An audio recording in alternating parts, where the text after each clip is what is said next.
until the job is done. On the IRA anniversary, when we passed the Inflation Reduction Act last year, I said here on the floor that it would endure as one of the defining legislative feats of the 21st century.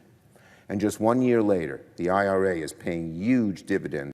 This week, we announced the $20 million business recovery we're rolling out. As a reminder, the goal is to help businesses and nonprofits that suffered physical damages from flooding. The full guidance can now be found on the ACCD website, accd.vermont.gov. The full guidance can now be found, again, through the Agency of Commerce. Affecting more people than ever, and obviously this is an issue for Côte d'Ivoire. And so I would like to know from you, what is the largest impact of the Russia's war in Ukraine on the agricultural sector in the country, and what are some thoughts of yours to help to deal with any food insecurity? Folks, did you know that you may be eligible to receive up to $1,000 from your state and city? And many of you are wondering how you can claim such additional financial assistance. Well, roughly 7 months have passed since the final enhanced monthly child tax credit payment was dispersed to families in the US. Now, since the checks ended, the number of children in poverty has increased from 12% to 17%. It has put 3.7 million children below the poverty line. Millions of parents welcomed these payments in the latter half of 2021 as they help provide financial relief during the crisis. This year, with inflation on the rise and a possible recession looming, several states are now planning to send families more money to lessen the impact. There's a new Republican Senate proposal that would send up to $350 per child and includes a work requirement.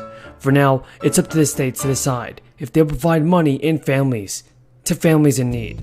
And so far, there are several states planning to enact a state child tax credit on offering deductions for households with children.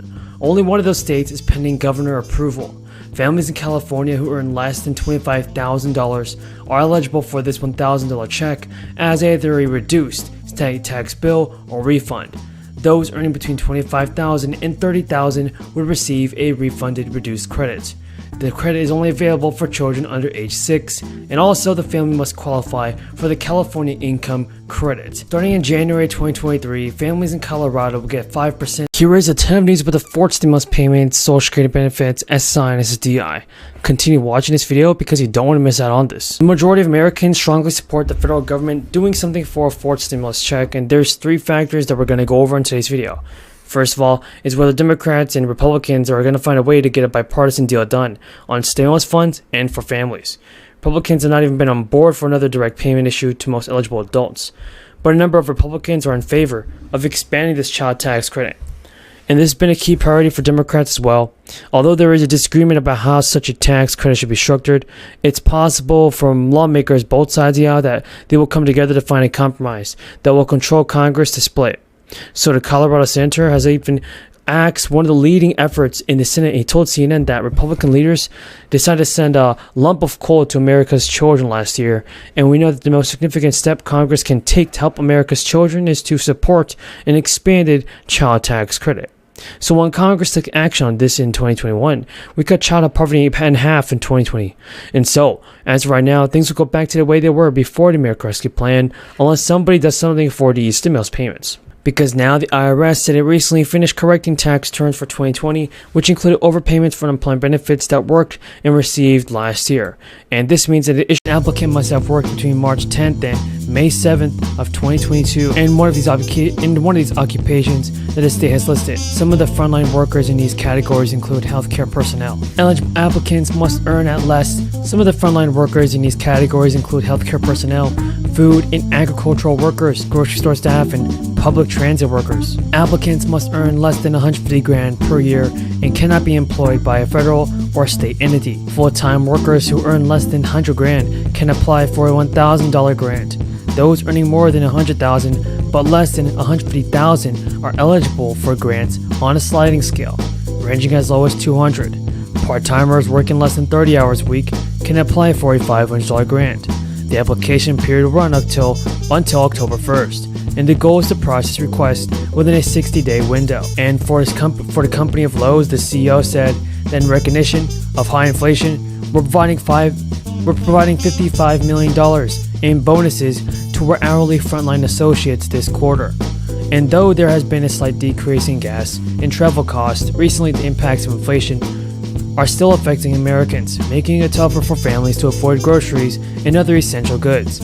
Microsoft, ExxonMobil, Walmart, USA have also offered bonuses, pay raises, and even gift cards to employees. But still, many of the nation's employers are still not paying their workers a living wage. The company website states that Lowe's employs around 300,000 associates, but it is not specified how much money each worker will receive and over what time period. Between the White House and administration and Democrats up on Capitol Hill. Earlier today, both the Speaker of the House, Nancy Pelosi, and the Senate Republican leader, the Senate Majority Leader, Mitch McConnell, were on CNBC, and they explained really the fundamental philosophical dilemma here, which is all about how much is the U.S. government going to spend. Here's what they said. Back on its feet. Income tax credit.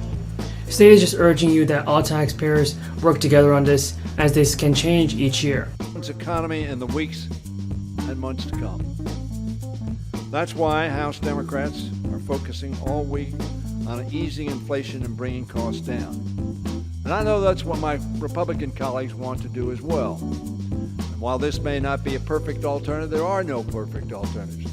This is a positive step towards decreasing the cost to our people of things that they must buy, fuel and food.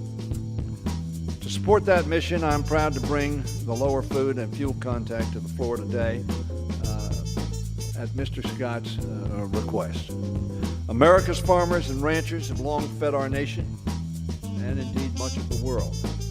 Despite their essential work, however, they have often struggled to turn a reliable profit in recent years because of rising expenses associated particularly with fertilizer, whose costs have gone up very substantially as a result of the crisis that we confront. By making fertilizer more affordable and by improving farmers' access to loans for precision agricultural technology, this legislation will help lower these production costs, which burden smaller farmers and contribute to higher consumer food prices. Additionally, this bill will lower gas prices by increasing biofuel adoption and investment, and by giving consumers greater fuel choices at the pump. Lack of competition in the meat and poultry processing industries has also jeopardized many of our family farmers and the people they feed. Competition is the essence of a free market. Competition is the essence of establishing prices that are reasonable and fair, both to producers and to... The IRS has just announced that some people will be